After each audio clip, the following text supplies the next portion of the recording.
Hi, welcome to Bear Witch. Today I wanted to talk a bit about my marriage to a woman. Basically, I was working for Blue Shield of California. Didn't make a lot of money, but it was constant. So I decided maybe it would be time to buy a home.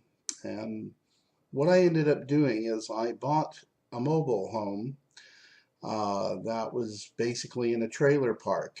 The interesting fact was it was a senior citizen trailer park.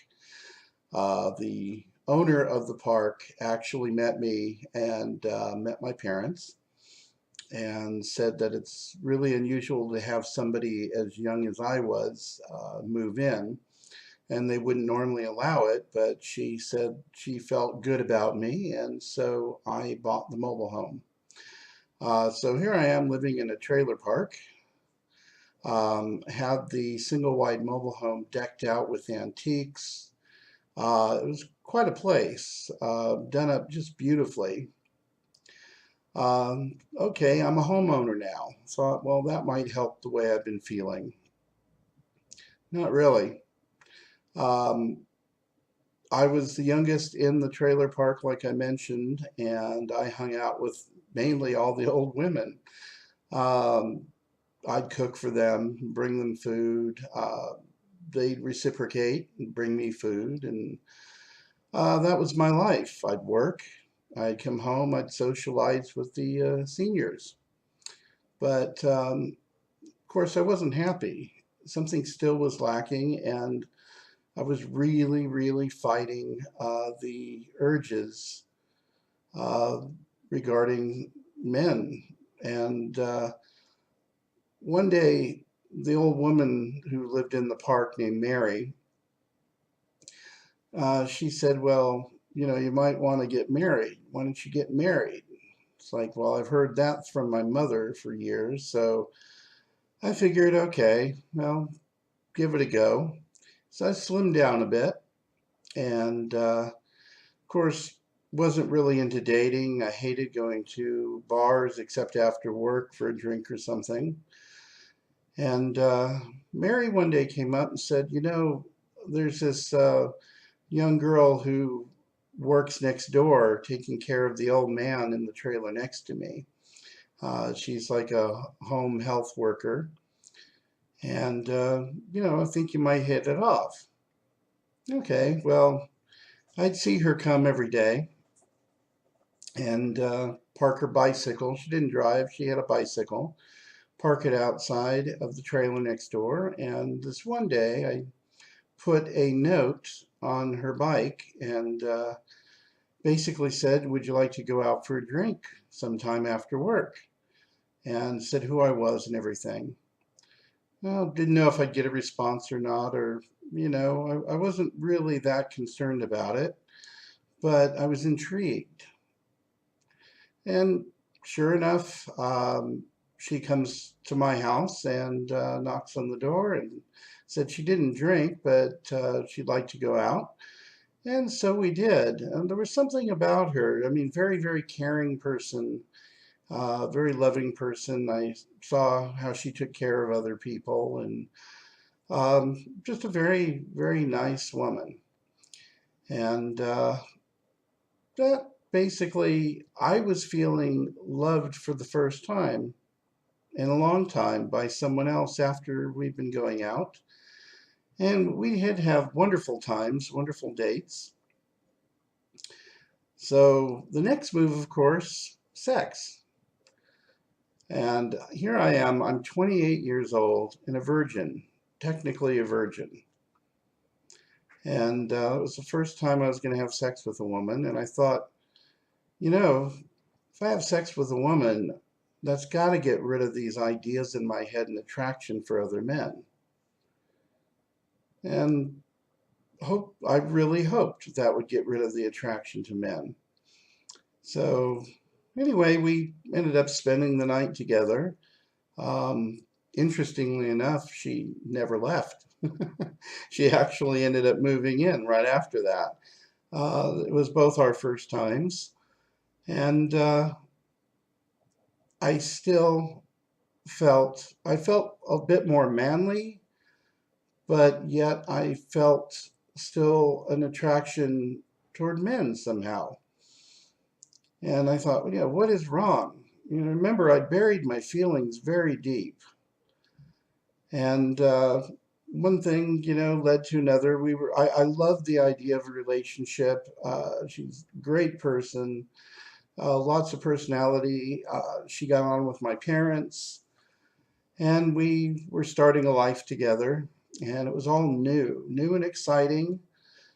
And I we finally started hanging out with another couple that she knew, another straight couple. And I was starting to feel a bit more macho, if you will. Um, but the attraction to men made little appearances here and there. I was basically fighting to be a man, or at least what I considered to be a man at that point. It was a constant struggle. So I thought, well, what more can we do? Um, it was just really denying to myself that I still felt attraction to men. I've got a girlfriend, and things were changing for me. A lot of them for the better. I felt accepted by my parents, my siblings, peers at work. I felt much more accepted than I did before. So we decided to get married. We were going to get married on Halloween, October 31st. But weirdly enough, we thought she was pregnant. She had missed her period, and so we had to actually push that marriage date up like to the 1st of October, um, because she wouldn't be covered. It would be pre-existing condition by the medical insurance, and nobody can afford to have a kid. So we moved the marriage date up, and turned out she wasn't pregnant after all. She had all the symptoms, and it was a false pregnancy. Uh, that's fine. We got married, and nobody of my family showed up to the wedding. We went up to Reno, and her entire family showed up. So I'm like the only person there. All these sudden relatives are there, and nobody's on my side, so to speak. But it was a nice wedding. We stayed in a hotel casino, and it went fine. Came home. I was married. I thought, okay, things are going to change, and I really threw myself into my marriage. And just once in a great while, I'd see a guy, and I'd really have a twinge, but I really fought back those urges, fought back that attraction. So we decided, why not buy a home? We tried and tried and tried to get pregnant. It just wasn't going to happen. And I'll tell you, the best thing to do if you ever want to have a baby, buy a home. The day we signed on the dotted line for the new home that we bought is the day she found out she was actually pregnant. It was like, oh my God. So, well, that's fine. So I thought, well, having sex with a woman hasn't completely erased those urges.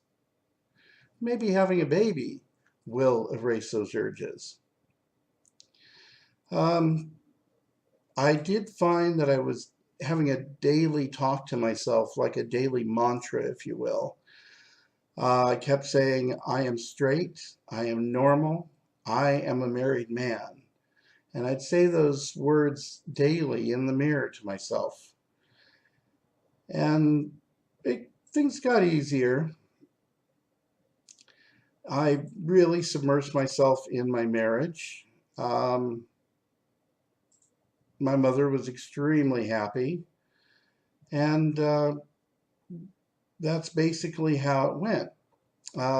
She got pregnant. I did have the symptoms of pregnancy, which was kind of funny and strange.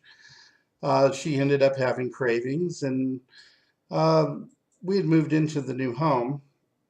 And the closest store that was open in the evenings, 24-hour store, was a good half-hour drive away in Lakeport, California. I remember she would get a craving for orange sherbet. So I'd get in the car, I'd go all the way to Lakeport, I'd come home with the orange sherbet. By the time I got home, the craving changed. Now she wanted strawberry sherbet. I'd get back in the car, same thing, go to the store, come back, strawberry sherbet. Not a good thing. She didn't want that. She wanted something else. So the third time, I finally got in the car, went all the way to Lakeport, and I bought her rainbow sherbet. And I basically thought to myself, she doesn't fucking like this. She's doing without. I did everything that I could do um, with the pregnancy, the marriage, buying the house. Really was trying to be a good husband and a good father to be. And still, once in a great while, I would get those feelings again. Now, first baby came along. It's my eldest daughter. And now my ex-wife, she basically was a baby making machine. I mean, she could pop the kid out and end of no problem, no trouble at all. I remember she went into labor, went to the hospital. It really wasn't a long labor. Had the baby, and the next thing I know, we're actually going home that same day or evening, as it would be. We went out to dinner, brought the baby in the little carrying thing, and went out and had dinner. And I remember one of the waitresses says, "Oh God, you got a young one.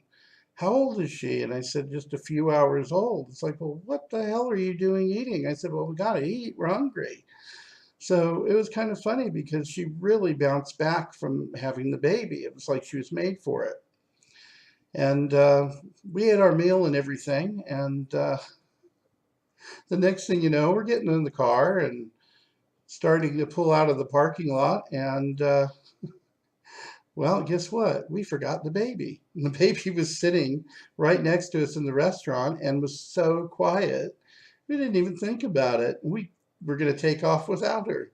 So we went back in and got my eldest daughter. She probably won't forgive me for saying that, but well, that's life, isn't it? But at the end of the day, I still had urges and feelings and attractions to men that just from what I learned was not right. I didn't know what else more, what else could I do to make myself stop these feelings? And there wasn't anything.